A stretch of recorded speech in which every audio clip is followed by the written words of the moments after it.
Bienvenue dans la première partie de cette formation portant sur la syntaxe en Python. Donc, pourquoi Python ici? Comme nous disions tantôt dans la vidéo présentation de cette formation, Python est un langage de programmation puissant, gratuit et efficace à utiliser avec une syntaxe simple et efficace. Donc, il offre une large gamme d'outils grâce à ses nombreuses bibliothèques et à son environnement interactif Jupyter Notebook. Donc, Jupyter Notebook, c'est cet environnement que nous sommes en train d'utiliser actuellement pour ce cours. Donc, comment installer Python ici?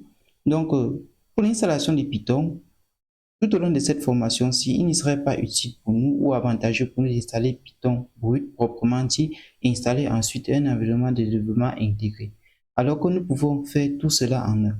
Donc, pour cela, il suffit donc d'installer Anaconda. Lorsque nous installons Anaconda ici, automatiquement Python sera installé ainsi que Jupyter Notebook et Spyder également, qui sont des environnements de développement intégrés. Alors, comment installer Anaconda? Donc là, vous allez ouvrir votre navigateur web et vous allez vous rendre sur le site www.anaconda.com. Donc là, vous aurez ce lien en description, puis vous allez sélectionner votre système d'exploitation et vous allez choisir la version de Python sur lequel vous voulez télécharger tout simplement Anaconda. Donc là, je vous déconseillerais de télécharger une version sous Python 2, car tout au long de cette formation, nous allons utiliser Python 3. Donc, une fois le téléchargement terminé, ouvrez le programme d'installation et suivez les instructions pour installer Anaconda. Donc, il est recommandé de conserver le chemin d'installation par défaut. Donc, lorsque le téléchargement sera terminé ici, vous aurez quelque chose à peu près comme celui-ci. Donc là, vous avez deux versions d'Anaconda ici. Par exemple, là, vous avez 2021 et là, vous avez Anaconda 3 2023. Donc là, vous aurez celui-ci, vous allez tout simplement suivre les instructions de téléchargement. Donc ne vous inquiétez surtout pas. En description, vous aurez donc le lien d'une vidéo concernant spécialement le téléchargement et l'installation de Anaconda. Maintenant, nous allons passer aux syntaxes en Python. Donc, comme premier élément ici, nous allons donc étudier les commentaires. Alors, c'est quoi un commentaire? Donc, les commentaires sont des lignes de code qui sont ignorées lors de l'exécution. Ils sont utilisés pour commenter et expliquer ce qui est fait dans le code, afin de rendre tout aussi clair que possible. Sur ce, on distingue plusieurs types de commentaires en Python, dont les principaux sont les suivants. Donc, comme premier type de commentaire, nous avons les commentaires sur une seule ligne, ou inline comment en anglais. Donc, un commentaire sur une seule ligne commence par le symbole dièse. Tout ce qui suit le dièse sur la même ligne ici sera ignoré par Python lors de l'exécution du programme. Alors, comme exemple ici, vous avez une variable x à laquelle nous affectons 10. Donc, le commentaire sur une seule ligne ici sera tout simplement celui-ci après le dièse, comme nous l'avons dit précédemment, affectation de 10 à la variable x. Vous verrez que lorsque nous exécutons cette cellule comme ceci, alors là, rien ne sera affiché. Pour le deuxième type de commentaire ici, nous avons les commentaires sur plusieurs lignes ou block comment. Les commentaires multilignes ici sont utilisés lorsqu'on souhaite ajouter un commentaire plus long ou plusieurs lignes de commentaires. Python ne dispose pas d'un format spécifique pour les commentaires multilignes. Cependant, on peut utiliser plusieurs dièses pour chaque ligne ou utiliser des chaînes de caractères multilignes, entre triples guillemets bien sûr, qui sont parfois utilisés comme commentaires. Donc, en guise d'exemple, avec dièse sur plusieurs lignes, nous avons ceci. Comme première ligne de commentaire, nous avons ce code initialise une variable x. Deuxième ligne de commentaire, avec la valeur 10 et affiche son carré.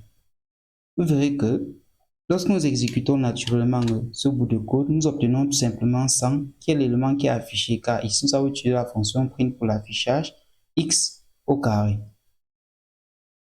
Maintenant, comme exemple, avec une chaîne de caractères multilignes ici, nous avons celui-ci. Donc, ce code initialise une variable x avec la valeur 10 et affiche son carré. Donc là, lorsque nous exécutons ce bout de code, là, vous verrez que nous obtenons également uniquement 100. Donc là, nous avons fait ici un commentaire multiligne ici, avec la triple code. Et précédemment, nous avons fait un commentaire à 2 lignes de commentaires uniligne ici. Maintenant, nous allons passer à la deuxième rubrique ici. Il s'agit tout simplement des variables et types de données. Alors, c'est quoi une variable? Une variable à Python est un nom associé à un objet en mémoire. Lorsqu'une valeur est affectée à une variable, Python alloue de l'espace mémoire pour stocker cette valeur et lie cette valeur au nom de la variable. Comment déclarer donc une variable en Python? Donc à Python, il n'est pas nécessaire de déclarer explicitement le type de variable avant de l'utiliser. La déclaration d'une variable est aussi simple que l'affectation d'une valeur à un nom. Alors, comme exemple ici, nous avons la variable x ici. Vous verrez que lorsque nous voulons affecter la valeur 10 à une variable, nous déclarons donc cette variable et nous affectons directement cette valeur à cette variable-là. Donc ici, nous avons x est une variable contenant un entier. Par la suite, nous avons notre deuxième variable nom ici. Là, nous avons nom à laquelle nous affectons la chaîne de caractères Alice. Là, nous avons donc quelques règles de nommage des variables. Comme première règle, un nom de variable doit commencer par une lettre, soit majuscule ou minuscule, ou un underscore. Comme deuxième règle ici, les autres caractères peuvent être des lettres, des chiffres ou des underscores. Comme troisième règle ici, les noms de variables sont sensibles à la casse. Qu'est-ce que ça veut dire? Si nous avons par exemple un nom de variable qui est manva avec V majuscule et nous écrivons par la suite manva avec V minuscule, alors ces deux noms de variables sont deux variables tout simplement différentes. Car nous avons déjà deux éléments distincts contenus dans ces deux variables. Comme prochaine règle ici, il faut éviter d'utiliser des mots réservés comme, là nous avons false, non, true, and, as, asset, assigns, await, etc. Donc ici vous verrez que nous avons l'ensemble des mots clés propres à Python. Donc ces mots-là ne sont pas utilisables ici tout simplement parce que comme je disais tantôt, ce sont des mots propres ici à Python, déjà utilisés dans Python par défaut. Alors, comme exemple de déclaration de variable valide, nous avons la variable âge à laquelle nous affectons 25. Nous avons la variable prénom utilisateur. Vous verrez que nous utilisons ici, nous écrivons prénom utilisateur. Alors, ça, c'est une variable constituée de deux mots. Vu que nous ne devons pas avoir d'espace vide entre deux mots ici, nous allons donc relier ces deux mots ici par un underscore. Donc, d'où prénom utilisateur à laquelle nous affectons Jean. Et là, nous avons x1. La variable x à laquelle nous affectons 15. Alors, lorsque nous exécutons ce bloc de code, vous verrez que nous n'allons rien obtenir, c'est-à-dire il n'y aura pas présence d'erreur, d'où cette variable était bien déclarée. Alors, voici un exemple invalide de déclaration des variables. Nous avons par exemple un x à laquelle nous affectons 5. Donc là, nous avons cette variable commence ici par un chiffre. Maintenant, nous avons la variable classe à laquelle nous affectons la chaîne de caractères test. Alors, pourquoi est-ce que c'est une erreur? Parce que classe ici représente tout simplement un mot-clé en Python. Vous verrez que lorsque nous exécutons ce bloc de code, nous obtenons donc ces erreurs. Donc là, nous avons une erreur de syntaxe, comme vous le constatez ici. Maintenant, nous allons donc nous mouvoir vers les types de données en Python. Les variables sont des conteneurs dans lesquels vous pouvez stocker des valeurs. Les principaux types de structures de données intégrées en Python et qui peuvent être utilisées sans changer de bibliothèque sont, donc ici nous avons les types entiers ici, donc int pour les nombres entiers, les float pour les nombres à virgule flottante, les booles pour les valeurs de type booléen. Donc ces valeurs de type booléen ne peuvent prendre que deux valeurs, vrai ou faux, true ou false.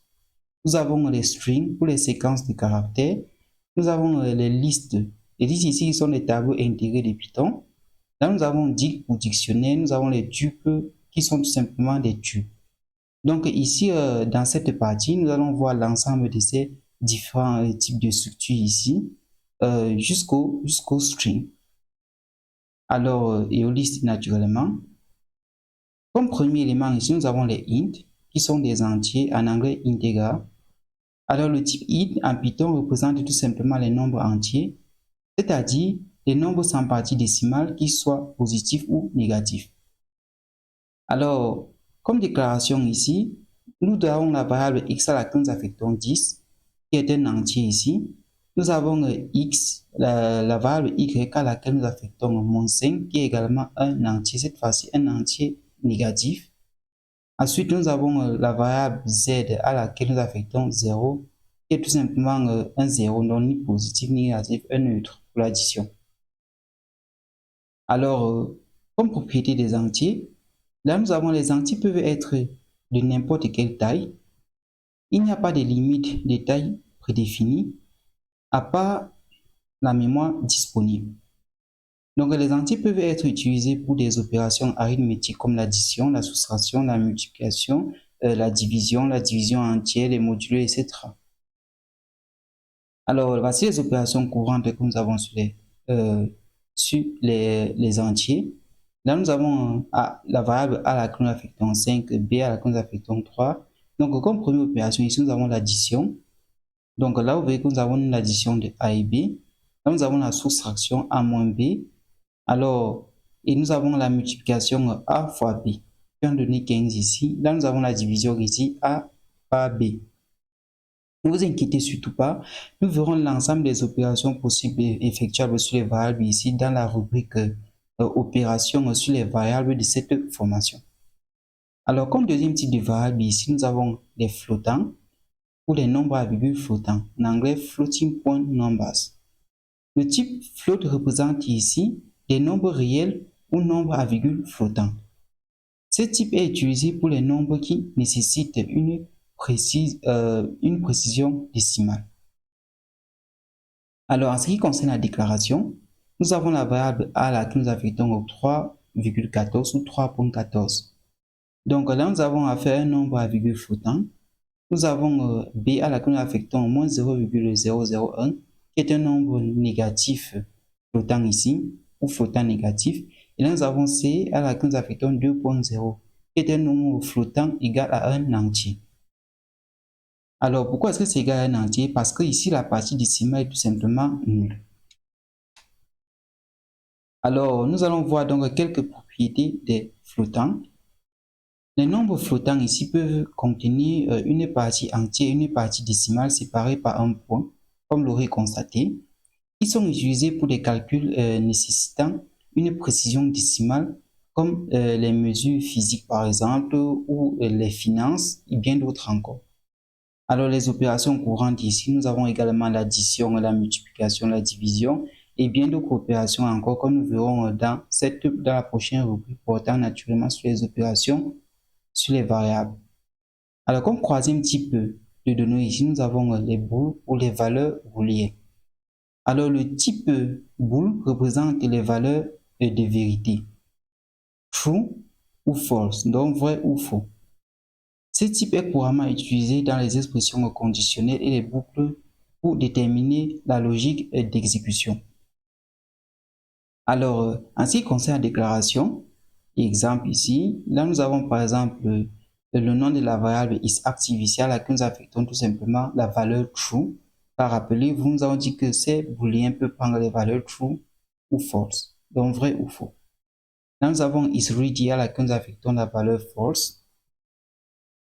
Vous verrez que en exécutant bout de code, nous n'obtiendrons aucune erreur. Alors, utilisation des booléens. Le type bool est souvent le résultat d'une expression conditionnelle. Alors, voici un cas d'exemple avec une expression conditionnelle. Là, nous avons la variable x à laquelle nous affectons 10, à y nous affectons 5. Alors, nous avons result égal à laquelle nous affectons x est strictement supérieur à y. Alors, qu'est-ce que nous allons faire ici? Nous allons à peu près voir ce qui va s'afficher ici. Donc, nous allons tout simplement afficher result.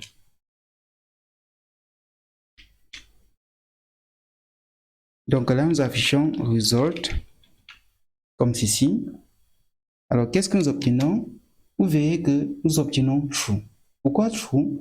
Parce que lorsque vous comparez x à y, 10 est bel et bien supérieur à 5. Donc, le résultat de cet élément-ci, de cette opération-ci sera tout simplement true. Maintenant, nous avons la partie opération sur les booléens. Ici, vous avez donc le et ou bien l'intersection true and false. Vous avez l'union ou le ou, true or false. Et vous avez naturellement not true. Par exemple, si nous imprimons, oui, si nous affichons directement true or false, donc celui-ci, cette première ligne, donc exécutons ce bout de code, vous verrez que nous obtenons false parce que nous savons bien que vrai et faux, l'intersection du vrai et du faux est tout simplement faux. Il en est de même par exemple pour cette autre ligne. Si nous affichons cet autre élément,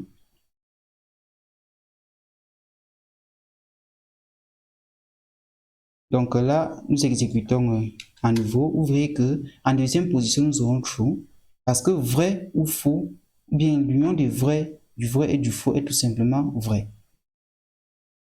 Maintenant, nous allons passer au type string ou chaîne de caractères. Les chaînes de caractères, en abrégé STR pour string, sont des séquences de caractères entourées de guillemets simples ou doubles. Alors, les chaînes de caractères sont utilisées pour manipuler tout simplement du texte. Comme déclaration ici, vous avez la variable name à laquelle nous affectons la chaîne de caractères Alice, car rappelez-vous, nous avons dit que les chaînes de caractères sont entourées par des simples doubles guillemets. Maintenant, nous avons un greeting à laquelle nous affectons bonjour. Donc, nous allons faire une chaîne de guillemets simple. Propriété des chaînes de caractères. Alors, les chaînes sont immuables en Python, ce qui signifie qu'elles ne peuvent pas être modifiées une fois créées. Elles peuvent être indexées, donc là, vous pouvez accéder à un caractère spécifique et trancher, donc là, vous pouvez donc extraire une portion de la chaîne. Opération courante sur les chaînes. Là, nous avons notre chaîne de caractères, ici, texte, à laquelle nous affectons la chaîne yellow. Si nous voulons afficher le premier élément ici de cette chaîne de caractères, nous allons tout simplement faire print texte 0. Donc 0 représente tout simplement la position du premier élément car les éléments sont indexés partant de 0 et de la gauche vers la droite. Si nous allons afficher les éléments allant de 1, du premier élément, donc du deuxième élément ici, jusqu'au troisième élément, nous allons donc faire print texte 1, 4. Donc lorsque nous écrivons 1, 4, donc là nous allons afficher 1, 2, 3 avec 4 exclus.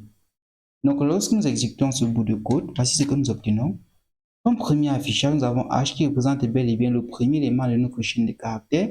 Au niveau du deuxième affichage, nous avons l'élément indexé par 1 qui est E. Ensuite, l'élément indexé par 2 qui est L2. L'élément indexé par 3 qui est L. Avec notre 4 exclu. Donc 4 ne sera pas considéré ici. Alors, le quatrième élément ici désigne tout simplement, bien l'élément indexé par 4 ici c'est O.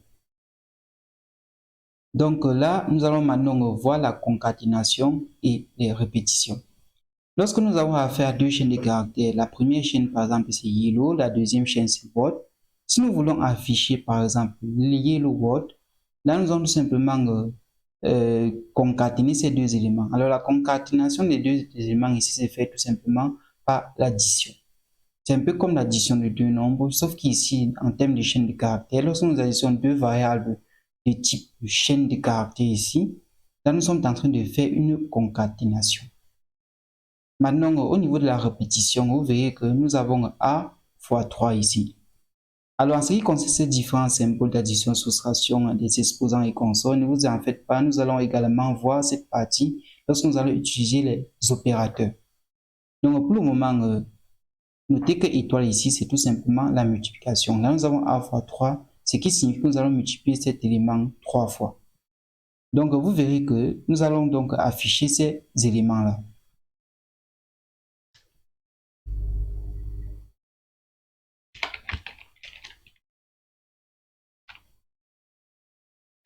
Là, nous allons afficher la concaténation.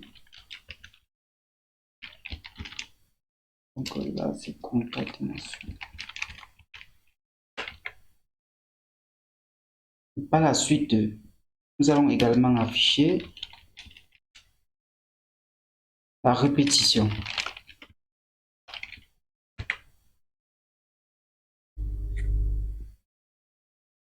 Maintenant, exécutons ce bout de code. Vous verrez que ici, au niveau de la concaténation, nous avons bel et bien notre yellow word.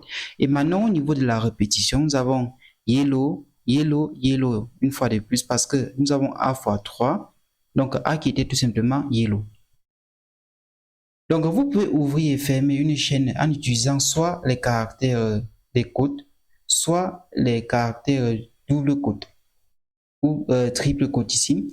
Si vous voulez utiliser l'un de ces caractères à l'intérieur de la chaîne, il suffit d'ajouter un anti-slash avant le caractère que vous souhaitez insérer dans la chaîne. Par exemple, ici nous avons la première chaîne, chaîne 1 qui est yellow, chaîne 2 à laquelle nous affectons word.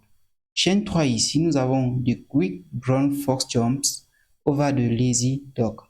Vous verrez que ici, à l'intérieur de cette chaîne, vu que nous avons une chaîne de caractères ici définie par des doubles côtes, là, si nous voulons ajouter un élément ayant une simple côte à l'intérieur, il n'y aura pas de souci car la simple côte est différente de la double côte ici.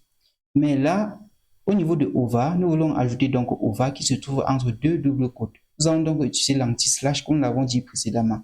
Alors, le rôle de l'anti-slash ici, ça permet de dire au programme ici d'ignorer tout simplement l'élément qui se trouve, juste après l'anti-slash, non de l'afficher tel qu'il est.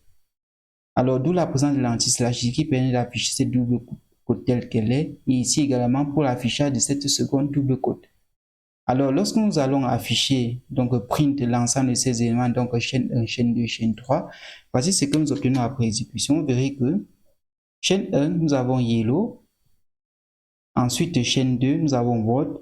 Maintenant, chaîne 3, vous avez the quick brown fox jumps over the lazy dog. Donc là, nous avons notre élément à simple côte ici, notre élément se trouvant dans les doubles côtes. Maintenant, avec la méthode .format, Python vous permet d'insérer des variables à l'intérieur d'une chaîne aux endroits spécifiés par les numéros entre les accolades. Alors, la méthode .format peut accepter plusieurs arguments, comme le montre le code suivant. Donc là, nous avons notre première variable à laquelle nous affectons 12, la deuxième variable b à laquelle nous affectons 3. Donc là, nous allons donc afficher a égale, là nous avons nos accolades ici. 0 ici représente tout simplement la première position. And b equals to, donc à laquelle nous avons b égale à double accolade, et là nous avons la position 1. Lorsque nous exécutons ce bout de code, vous verrez que à A, nous avons 12 parce que nous avons utilisé la méthode .format. Alors ici, ça va prendre tout simplement ce A et le renvoyer à la première position qui est la position indexée par 0.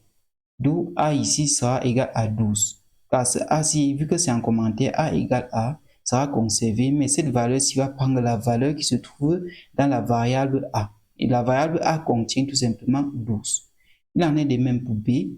La variable B contient 3 et vu sa position dans la méthode format, alors cette variable là ou bien le contenu de cette variable sera tout simplement renvoyé à la position indexée par 1. D'où B égale à 3. La mise en forme des chaînes peut également être réalisée avec une méthode différente qui utilise le symbole pourcentage ici, modulo. Par exemple, ici à A nous avons ce nombre décimal, à B nous avons 5. Maintenant nous voulons afficher A égale, nous avons la pourcentage de F. Qu'est-ce que ça veut dire? Lorsque nous mettons A égale à pourcentage de F ici, ça veut tout simplement dire que nous allons afficher ce nombre qui se trouve ici en première position à 2 chiffres après la virgule. Là, nous avons NB est égal à pourcentage D ici pour double. Alors, double représente ici tout simplement les entiers. Là, nous avons le pourcentage ici, comme dans la méthode .format. Là, nous avons la première variable ou bien le contenu de la première variable qui sera affecté à la première position, contenu de la seconde variable qui sera affecté à la seconde position. Alors, il faut noter ici que si ici nous avons par exemple 10 éléments à remplacer ici, alors cette méthode-ci prendrait donc 10 paramètres. Lorsque nous exécutons ce bout de code, nous obtenons ceci. À A, nous avons 2,38. Donc, pour 2F, 2 chiffres après la virgule. Et là, nous avons à B, nous avons 5. 5 qui est le contenu de la variable B. Maintenant, nous allons passer à l'étude des listes. Alors, c'est quoi une liste? Une liste, c'est tout simplement une collection ordonnée d'éléments qui peuvent être de types différents. Alors, les éléments d'une liste sont modifiables et peuvent être dupliqués. Donc, vous pouvez considérer les listes comme des tableaux dans lesquels vous pouvez stocker n'importe quel type de données que vous souhaitez. Alors, cela inclut les entiers, les nombres à virgule flottantes, les chaînes de caractères et d'autres listes, bien d'autres éléments encore. Alors, comme déclaration ici, nous avons par exemple la variable fruit à laquelle nous allons affecter cette liste ici. Là, vous avez à l'intérieur une liste constituée uniquement ici de chaînes de caractères. Nous avons la première chaîne banane, séparée les uns des autres par les virgules. Donc, il faut noter ici que chacun des éléments d'une liste est séparé tout simplement des autres éléments par des virgules. Et bien entendu, comme vous pouvez constater, une liste commence tout simplement par des crochets et se termine par des crochets. Donc là, nous avons la liste de nombres ici, mais la variable nombre à laquelle nous affectons une liste d'entiers. Et bien entendu, nous avons la variable mixte à laquelle nous affectons une liste mixte, c'est-à-dire là, nous avons un entier, une chaîne de caractères, un flottant ici et un booléen.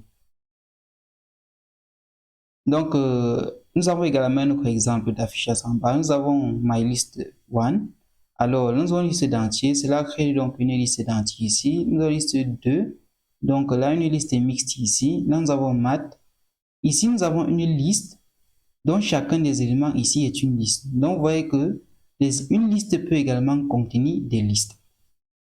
Donc, là, nous allons afficher l'ensemble de ces éléments. Voyez ce que nous obtenons.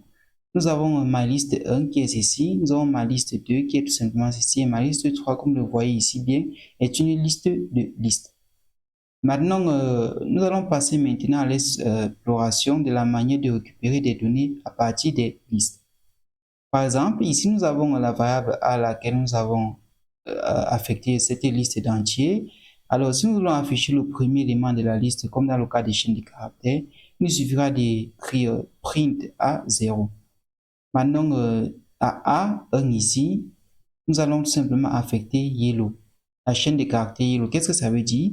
À l'élément qui se trouve à la première, bien à l'index 1 ici, nous allons remplacer cet élément tout simplement par yellow, car cette nouvelle valeur va écraser l'ancienne valeur qui était contenue à cette position. Donc, pour plus d'éclaircissement, exécutons ce bout de code. Vous verrez que pour le premier affichage print à 0, nous avons 2, qui est le premier élément de notre liste. Premier élément qui est indexé par 0.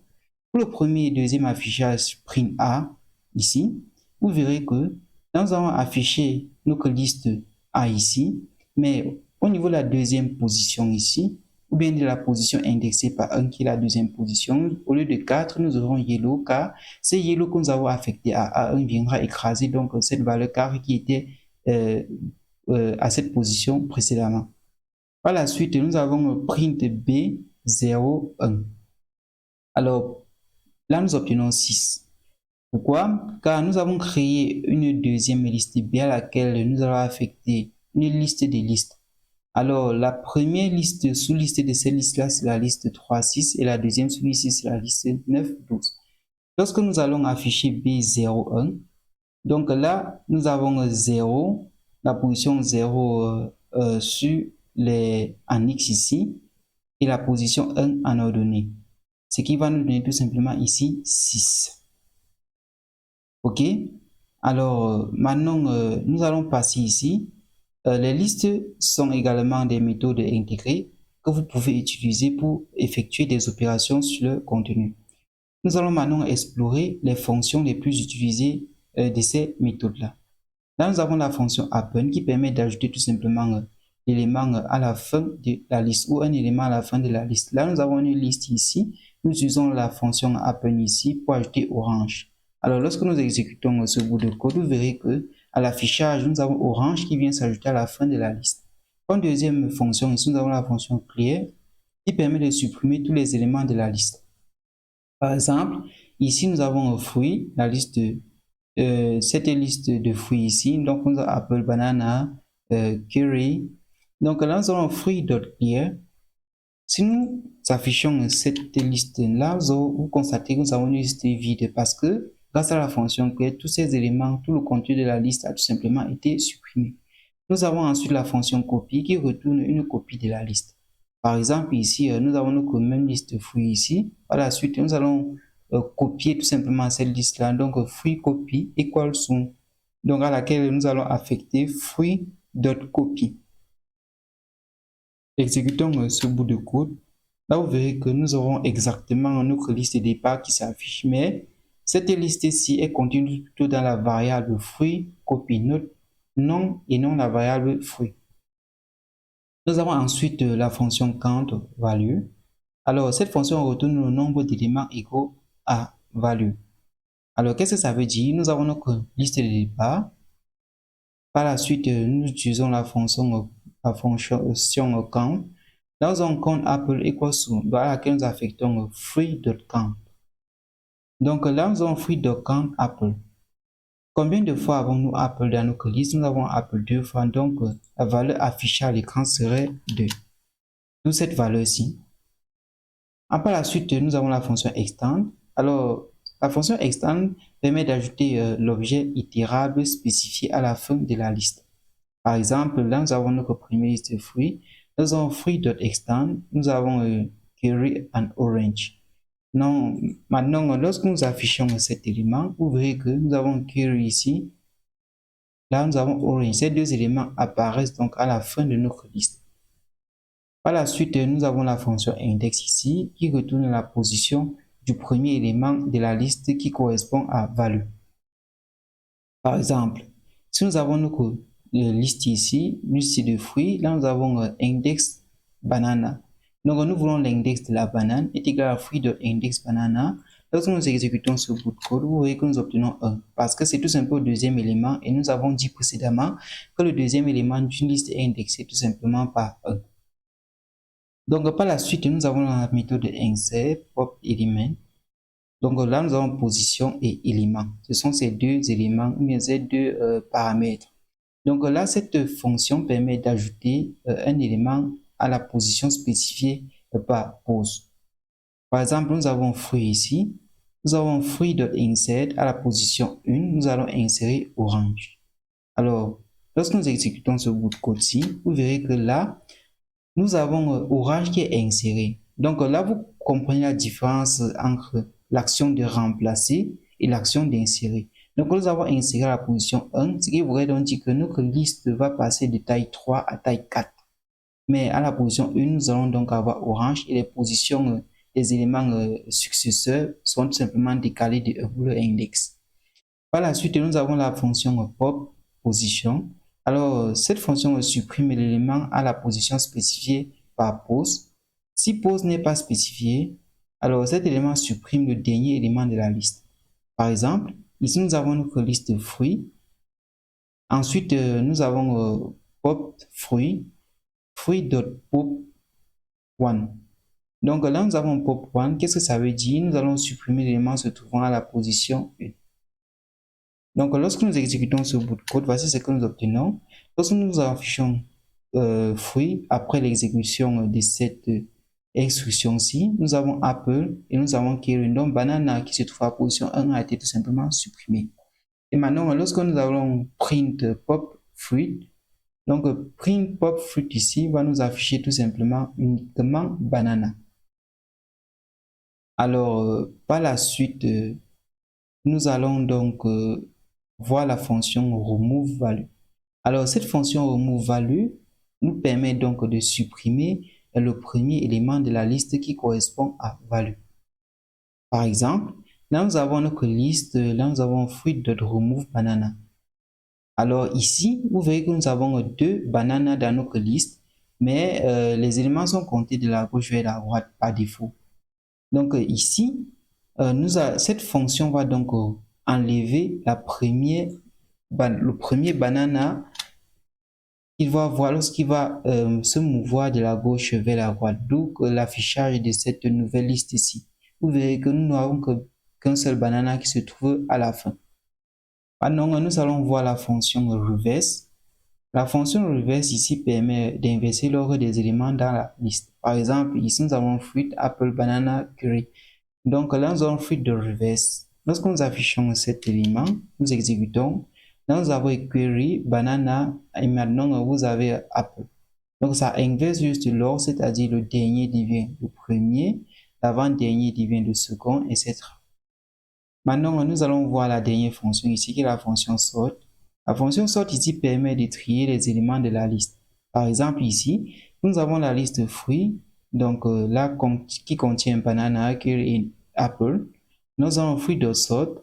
Lorsque nous affichons, nous exécutons ce bout de code, là, nous obtenons donc apple, ensuite banana, ensuite curry. Qu'est-ce que ça veut dire? Alors, cette sorte par défaut va classer l'ensemble des éléments par ordre alphabétique. Vous verrez que Apple apparaîtra en première position car commence par A. Ensuite, nous avons banana, deuxième position car commence par B. Et là, nous avons C. Curry, troisième position car commence par C.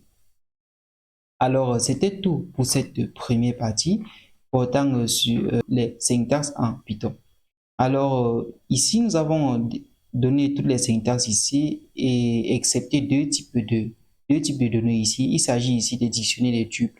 Donc, dans la vidéo suivante, nous allons donc voir ces éléments en évolution.